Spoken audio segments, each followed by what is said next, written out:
Office கிளம்பிட்டீங்களா? ஆமா ருக்கு. Okay bye. ருக்கு.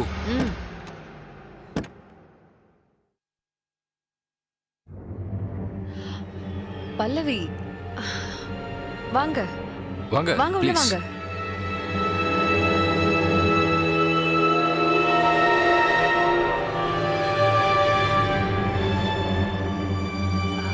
உட்காருங்க உட்காருங்க. பல்லவி. நான் இங்க உட்கார்ந்தா என் ட்ரெஸ் அழுக்காயிடும். ஏன்னா இந்த இடம் பூராவும் ஒரே அழுக்கு. உங்க 2 பேர் மனசையும் சேர்த்துதான் சொல்றேன். பல்லவி என்ன கோவம் வருதா? உண்மையை கரெக்டா சொல்லிட்டாளேன்னு கோவமா வருதா? பல்லவி இப்ப எதுக்கு இந்த கோவம்? அடடடடடா, உங்களுக்கு ஒண்ணுமே தெரியாதுல்ல? எப்படி எல்லாரும் இப்படி மகா நடிகர்களா இருக்கீங்க? என் பையன் நிச்சயதார்த்தம் நல்லபடியா நடக்கணுங்கிறதுக்காக ரொம்பவும் மெனக்கெட்டு நீங்க புத்திசாலித்தனமா போட்ட நாடகத்தை நான் கண்டுபிடிச்சிட்டேன் கணேஷ். அன்னைக்கு அனுவா வேஷம் போட்டுக்கிட்டு உங்க வைஃப் ருக்கு பண்ணாங்களே ஒரு பிரமாதமான நடிப்பு. அதுக்கு அவார்ட் கொடுத்துட்டு போலாம் தான் வந்திருக்கேன். அது வந்து அதான் வந்துட்டீங்களே, தங்கச்சி மாதிரி வேஷம் போட்டுக்கிட்டு தங்கச்சி புருஷனோட ஜோடி போட்டுக்கிட்டு.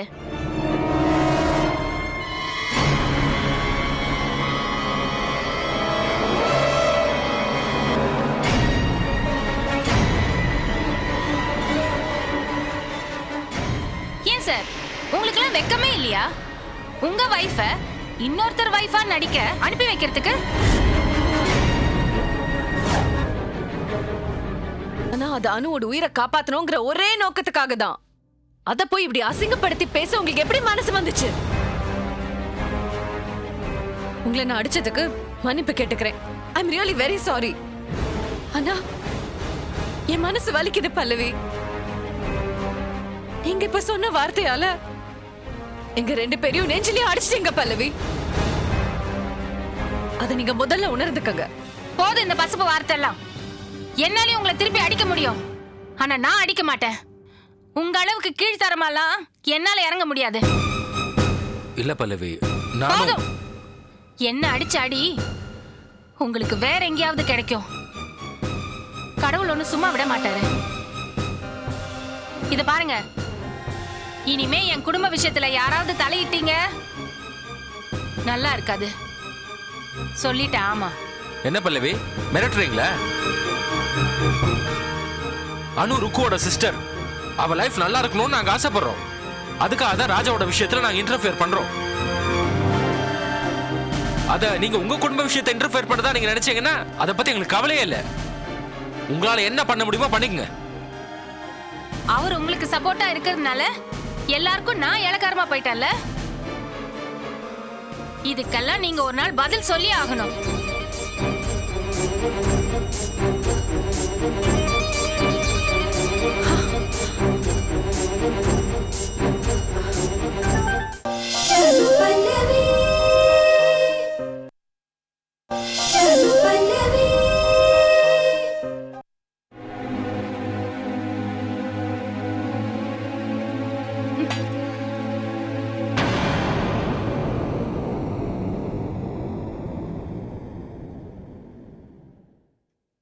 நில்லு. என்ன பல்லவி? கண்ட கழுதைங்கெல்லாம் என்ன கை நீட்டி அடிக்கிறதுக்கு நீயும் புருஷனும் தான் காரணம். யாரு யாரு உன்னை அடிச்சா? ருக்கு. ருக்குவா? ருக்கு எதுக்கு உன்னை அடிச்சா? நிச்சயதார்த்த அன்னைக்கு அனுவா வந்தது ருக்கு தானே எனக்கு தெரிஞ்சு போச்சு. அத கேட்டதுக்காக கோவத்துல என்ன ருக்கு அடிச்சிட்டா. இந்த ஏமாத்து நாடகம் உங்க எல்லாருக்கும் தெரிஞ்சுதானே அரங்கேற்றாச்சு? இல்ல பல்லவி, எங்க யாருக்குமே தெரியாது. பொய் சொல்லாத. நான் எதுக்குமோ பொய் சொல்லணும்? என்ன கொஞ்சம் பேச விட்டாதானே உண்மை என்னன்னு சொல்ல முடியும். ருக்கு அணு வேஷத்துல வந்தது எங்க யாருக்குமே தெரியாது. மாப்பிள்ளையோட அணுவை பார்த்த உடனே அணுவுக்கு எல்லா உண்மை தெரிஞ்சு போயிடுச்சுன்னு தான் நாங்க எல்லாருமே நினைச்சோம். ஆனா நிச்சயதார்த்தம் முடிஞ்சதுக்கு அப்புறம் தான் ருக்குவே இந்த விஷயத்தை என்கிட்ட சொன்னா. உண்மை தெரிஞ்சதுல உடனே நீ என்ன பண்ணிருக்கணும்? என்கிட்ட வந்து சொல்லிருக்கணும்ல. ஏன் மறைச்ச? நாங்க யார் சொல்லியே நீ மாப்பிள்ளை ஏத்துக்கல. ஒருவேளை அனு சொன்னாலாவது நீ மாப்பிள்ளை ஏத்துப்பியோங்கிற நம்பிக்கையில தான் நான் சொல்லாம மறைச்சிட்டேன். அதுவும் இல்லாம அணுவுக்கு உண்மை தெரிஞ்சு போயிடுச்சுன்னு உனக்கு தெரிஞ்சா நீ இத பத்தி அவகிட்ட பேச மாட்ட. இது மூலமா இன்னும் கொஞ்ச காலத்துக்கு எந்த உண்மையை தெரிஞ்சிடாம அணுவை காப்பாத்திடலாமேன்னு தான். அணு கிட்ட இருந்து இன்னும் எத்தனை நாளைக்கு உண்மையை மறைக்க போறீங்க? ஒரு நாள் உண்மை தெரிஞ்சு நீங்க எல்லாருமே அசிங்கப்பட போறீங்க. நிச்சயதார்த்தத்துக்கு அணு வேஷத்துல ருக்கு வந்தத எல்லாரும் புத்திசாலித்தனமா என்கிட்ட இருந்து மறைச்சிட்டீங்க. ஆனா அணுவை நான் கோயில்ல பார்த்ததுக்கு அப்புறம் எல்லா உண்மையும் எனக்கு தெரிஞ்சு போச்சே. இதே மாதிரி ஒரு நாள் அணுவுக்கு உண்மை தெரியதான் போகுது. என்ன பல்லவி, சாபம் விடுறியா? இல்ல, என்னைக்கோ ஒரு நாள் நடக்க போறத நான் இப்பவே சொல்றேன். யாரும் யாரோட உயிரை தடுக்கவோ இல்ல காப்பாத்தவோ முடியாது. அத அந்த ஆண்டவன் நினைச்சாதான் முடியும். அதே ஆண்டவன் ருக்கு மூலமா அணுவோட உயிரை காப்பாத்திட்டு இருக்கத நாங்க நம்பிட்டு இருக்கோம். இதே நிமிஷம் நான் அணு கிட்ட எல்லாம் உண்மையை சொல்லிடுவேன். முடிஞ்சா ருக்கு வந்து தடுக்க சொல்லு. பல்லவி, நீ ரொம்ப கோவத்துல இருக்க. இப்ப நான் எது சொன்னாலும் உனக்கு புரியாது. நாங்க இவ்வளவு பேர் மாப்பிள்ளைக்கு ஆதரவா இருக்கோம்னா நாங்களாம் என்ன முட்டாளா? மாப்பிள்ளை மேல எந்த தப்பு இல்லைன்னு உணர்ந்துதாமா நாங்க எல்லாருமே அவருக்கு சப்போர்ட்டா பேசிக்கிட்டு இருக்கோம். இதையே நீ புரிஞ்சுக்கவே மாட்டேங்கிற.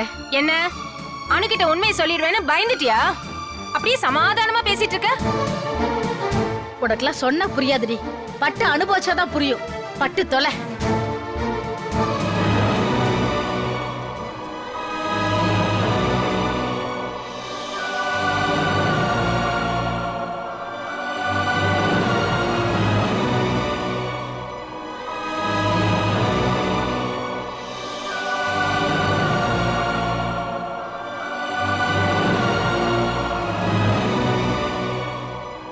இது விஷயமா பல்லவி நிச்சயமா உங்ககிட்ட கேட்பாங்க. என்ன பதில் சொல்ல போறீங்க ராஜா? நான் செஞ்சது தப்புதான். ஆனா அதை செய்யறதுக்கு காரணமா இருந்தது அவதாங்கிற உண்மையை சொல்லிட போறேன். ஏய், அந்த மாதிரி ஏதாவது சொன்னா பல்லவிக்கு இன்னும் கோவம் அதிகமாயிடும். அதனால பிரச்சனை தான் பெருசாகும். அதை மறந்துடாத. அப்போ என்ன என்னதான் பண்ண சொல்ற சுந்தர்? அனுவுக்கு நடந்த ட்ரெயின் ஆக்சிடென்ட் என் வாழ்க்கையை இப்படி புரட்டி போட்டுடுச்சுடா. இத்தனை வருஷத்துல நான் ஒரு நிமிஷம் கூட நிம்மதியா இருந்ததில்ல. உள்ளுக்குள்ள வேதனையும் பயத்தையும் வச்சுக்கிட்டு செத்து செத்து பொழைச்சுக்கிட்டு இருந்தேன்டா. இதுக்கு நான் ஒரேடியா. ஏய் ராஜாராமா, எதுக்கு இப்ப தேவையில்லாதெல்லாம் பேசிட்டு இருக்க? ஆமா ராஜா, நீங்களே மனசை தளர்ந்தா எப்படி? முடியல கணேஷ். என்னால பிரச்சனைகளுக்கு பயந்து பயந்து ஓடிட்டு இருக்க முடியல. சாரி ராஜா, இப்போ உங்க அந்த வேதனைக்கு நான் காரணமாயிட்டேன்.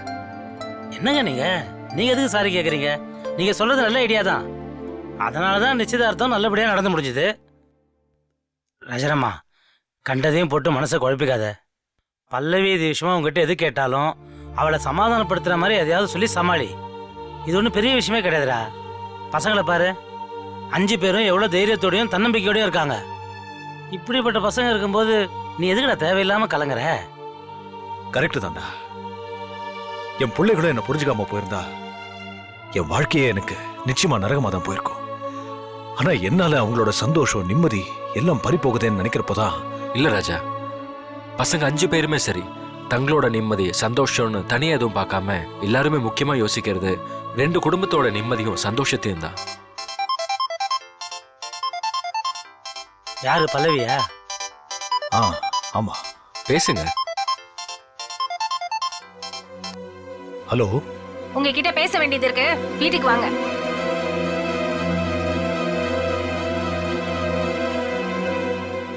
என்ன ராஜாராமா? வீட்டுக்கு வர சொல்றா. ஏதோ பேசணுமா? போங்க ராஜா, போய் சமாதானமா பேசுங்க.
மாட்டீங்களா?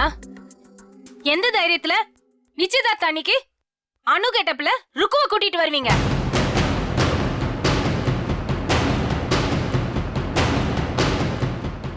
இவ அடிமுட்டாளு, இவளை எப்படி வேணாலும் ஏமாத்தலாங்கிற தைரியம் தானே?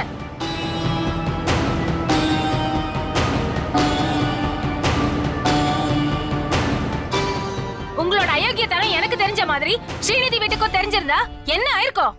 காரி துப்பி இருக்க மாட்டாங்க. வாயை மூடிட்டு சும்மா இரு. உண்மை சொல்றதுக்கு பயந்துகிட்டு அடுத்தவன் பொண்டாட்டி கூட்டிட்டு வர. வாயை மூடிட்டு சும்மா இருந்தா நீ கேட்க மாட்டேன். என்னமோ உன் வாய்க்கு வந்தபடியில பேசிட்டே இருக்க. உனக்கு தான் பேச தெரியுமா? இத பார், இது எனக்கும் அவருக்கும் உள்ள பிரச்சனை. நீ வேலையை பார்த்துட்டு போ. இத பார், புருஷன் பொண்டாட்டி பிரச்சனை பெட்ரூம் கூட்டிட்டு போய் பேசு.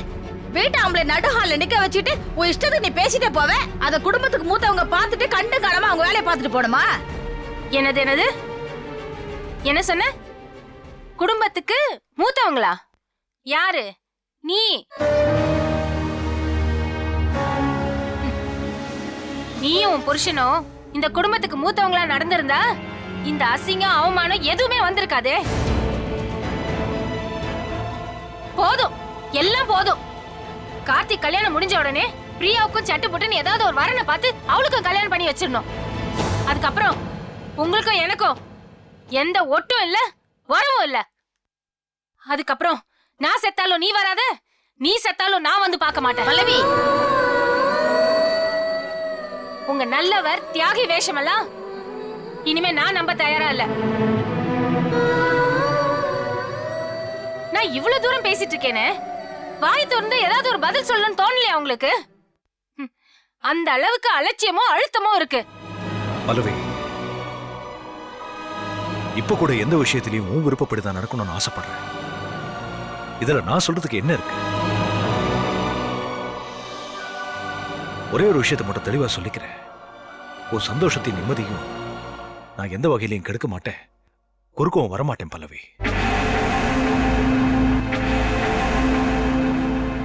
வேற ஏதாவது பேசணுமா? நான் கிளம்புறேன் அத்தை. சரிங்க மாப்பிள்ள.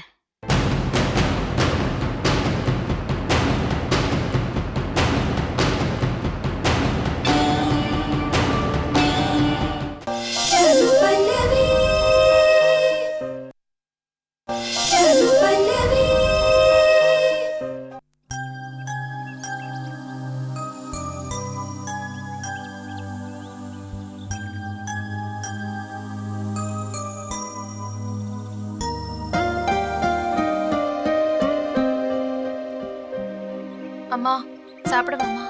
இல்லம்மா, எனக்கு பசிக்கல. நீ போய் சாப்பிடு, நான் அப்புறம் சாப்பிடுறேன். என்னடி எனக்காக நீயே பட்டினி கிடக்குற? போய் சாப்பிட்டு போ. இல்லம்மா, நீ பல்லவி ஆண்டி சொன்னதே நினைச்சு மனசு போட்டு குழப்பிட்டு இருக்கேன்னு நினைக்கிறேன். அவங்க சொன்ன எதையுமே நீ பெருசா எடுத்துக்காதம்மா. அவங்க ஏதோ குழப்பத்துல இருக்காங்க, அதான் ஏதேதோ சொல்லிட்டு இருக்காங்க. இல்ல நிவேதா, பல்லவி அந்த மாதிரி ஒரு ஆளே கிடையாது. நிச்சயதார்த்தத்துல முன்னாடியே வந்து நான் அவங்களோட பேசினேன்னு பல்லவி எதுக்காக இப்போ அனாவசியமா போய் சொல்லணும்? அதனால அவங்களுக்கு என்ன லாபம்?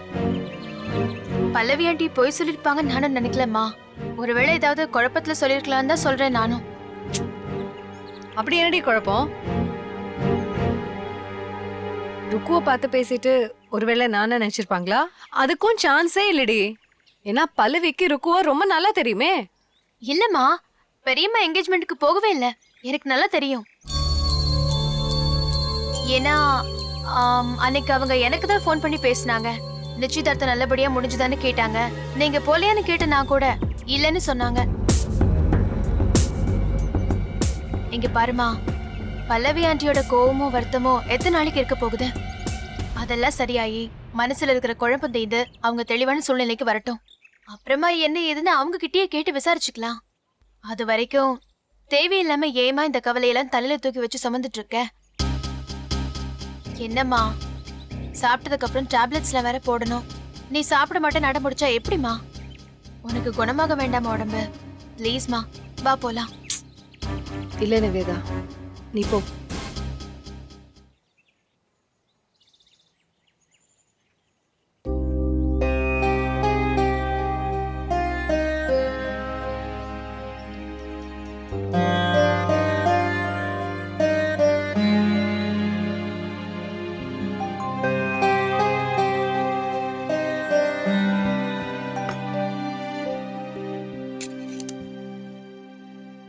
போதும்.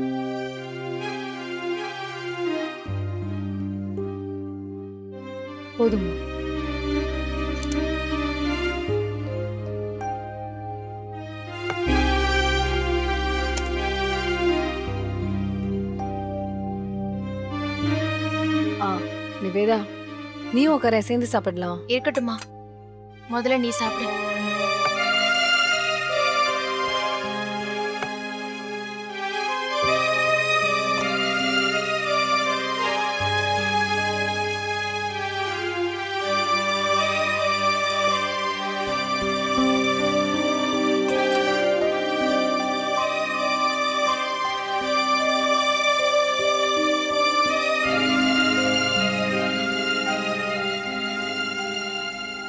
என்னம்மா?